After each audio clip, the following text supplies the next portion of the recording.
The brain, one of the most amazing and complex structures of the human body.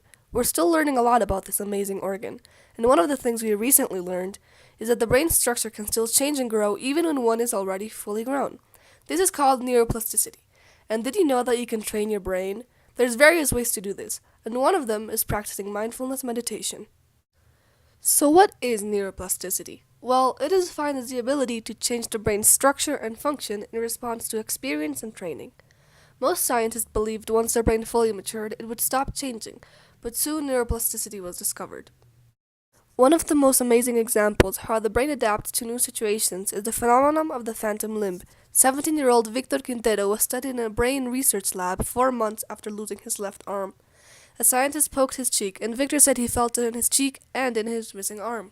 They brushed underneath Victor's nose, and he said it tickled his pinky finger. But how? His arm was missing, and the connections in the brain made for that limb were assumed to be lost. But that wasn't the case. His brain seemed to have reorganized itself after the accident, causing Victor to still feel his missing arm. Indeed, the brain can still change and grow. Another study was done on taxi drivers and normal people, and they saw how taxi drivers had a larger hippocampus than the other group of people. The hippocampus is a part of the brain in charge of long-term memory and more. The taxi drivers needed better memory to remember the streets of the city, so their brain changed and adapted.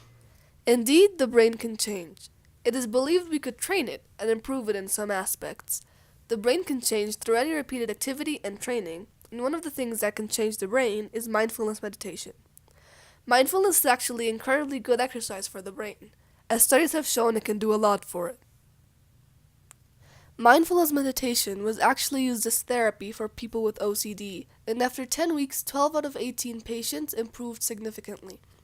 Before and after brain scans showed that activity in the orbital frontal cortex, the core of the OCD circuit, had fallen dramatically and in exactly the way that drugs effective against OCD affect the brain.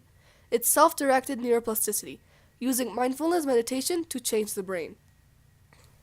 There are a lot of ways you can exercise the mind, and mindfulness is the easiest way to go about it. Meditation has shown to lessen activity in the part of the brain that induces negative thoughts, as it was seen from Buddhist monks doing compassion meditation, and it heightens the activity in parts of the brain that have to do with positive thoughts and emotions. So mindfulness, although some people might think of it dumb or useless, can actually be a way to exercise the mind and help people obtain a positive mindset to live an overall happier life. You don't have to be a Buddhist monk to achieve this. You can just take 15 minutes of the day to sit down, take a deep breath, and relax your mind. Mindfulness might seem a little challenging at first. You feel like you don't have the time or abilities to meditate, but it's okay. As long as you try, it could have a huge positive impact on your life.